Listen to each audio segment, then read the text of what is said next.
I think most African countries are still following the playbook that our colonizers designed for us, a system that is built to serve them, not to help us thrive in our own environment.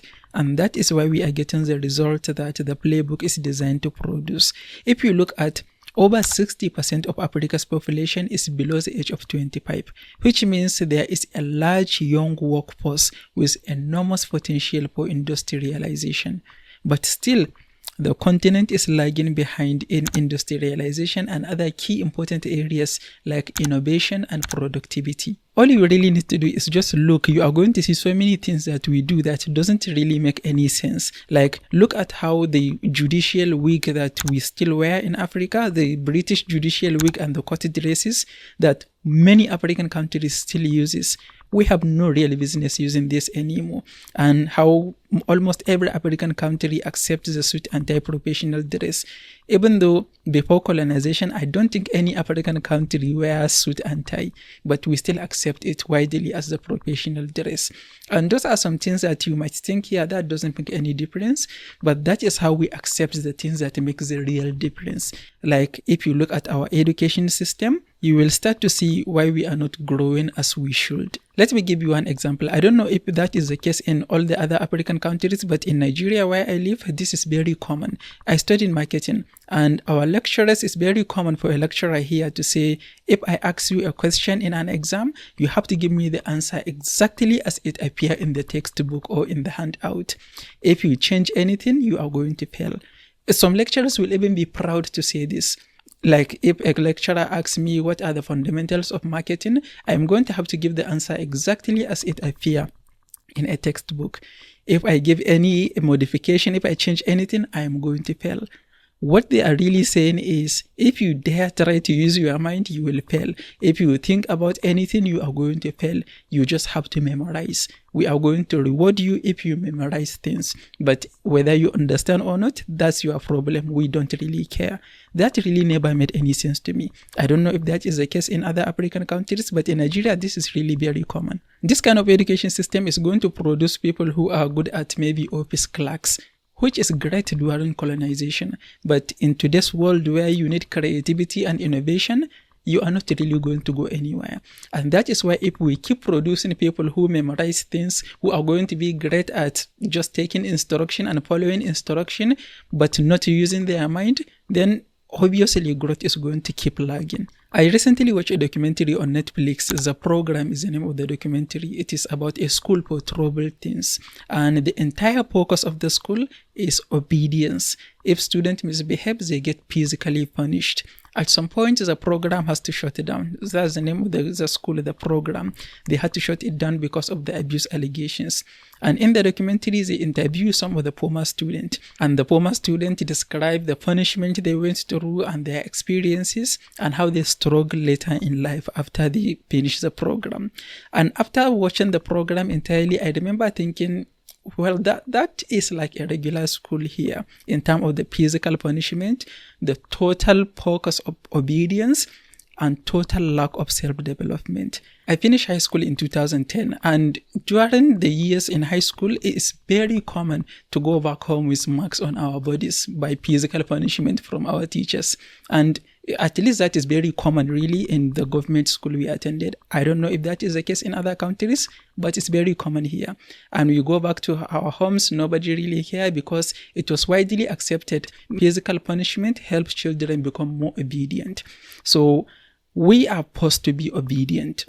So you just obey, you read, you memorize things, you pass exams, you go through the school. But you will finish school, you will become obedient. Maybe physical punishment might make you obedient, but it will totally kill your creativity and innovation because you are taught to just do what you are told to do, follow instructions. Don't use your mind. And if you don't use your mind, you are obviously going to struggle whenever you have to use your creativity or innovation. And that is why really when I look at it now, I don't think Africa is really going to grow and achieve its highest potential unless we change the playbook that we are using. If we are using the playbook that we inherit from our colonizers, we are going to keep getting the same result. We will be seeing the illusion of growth, thinking we are growing when we are still struggling. The growth is just in numbers, but we aren't really seeing any change. We aren't getting better. We have the potential to thrive, but without the right system, we cannot thrive. The population growth might end up being a liability instead of being an asset. And this is a part that many people don't really want to hear. And I notice anytime that I talk about something like this, that is the time that I start to lose people. It's very common, it's very easy to see a problem and accept the problem exists. What is not easy is accepting that there is something we can do about it. Like, I know surely an individual cannot do anything to change the system, but in a way we do. In a way, there is something that an individual can do to contribute to changing the system. See, the thing is, whatever the majority of people accepted, it become the normal thing to do. It become the right thing to do. It even become cool. I will give you an example. I see more and more people in Africa are adopting the marriage proposal way of going in one knee and giving out a ring. That is not anyone's tradition in Africa. But I see more and more people accepting that the man go on one knee and give out a ring and ask, will you marry me? That is, people are accepting that. So it is becoming normal, it is becoming right, and it is even becoming cool. And that is why as individuals, we do have something to do, even if that thing requires some resources that we currently don't have. If we as individuals start seeing the memorization as nothing impressive, then eventually it is going to be not impressive and people are going to start rejecting it. Like when I had a job, there is some selling system that the company have, and you have to follow that selling system in order to achieve the result. That is what the company wants. I know someone in the company that doesn't even understand English very well, but that person just memorized those selling systems. He don't know what he is saying, but he memorized it. And at one time, we had a visit to a supervisor from the head office.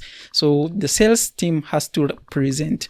And that person was asked to present what are the selling systems. And the person stand up, he lists out the selling systems, give out the definition of each one of those selling systems.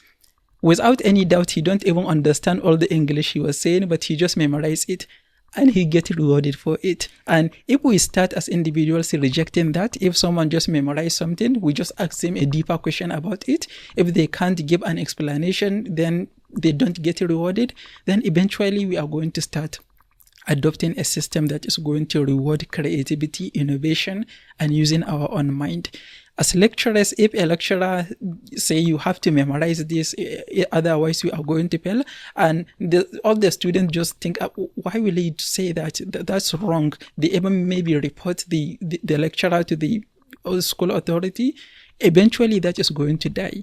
And that is why we as individuals really have something to do to change the system. And if you really believe that system is not providing the right result, then it's up to us as individuals to do something about it. We don't really have anywhere else but Africa. And even if you are to leave Africa to go somewhere else, no matter where you go, if back home is not good, it's not great, you are not going to be respected, because everyone knows you run away from your home because it's not a good place to be. And that is why it's up to us really to start doing whatever we can do to achieve, no matter how little progress it is. And if we start getting on the right path, then eventually we are going to start changing the system on our own, without waiting for the government, without waiting for people in political power to do something about it. I believe really all it will take is enough of us to do our best to change the system, and the system is going to change. And when the system changes, we are the ones who are going to enjoy it. Cheers.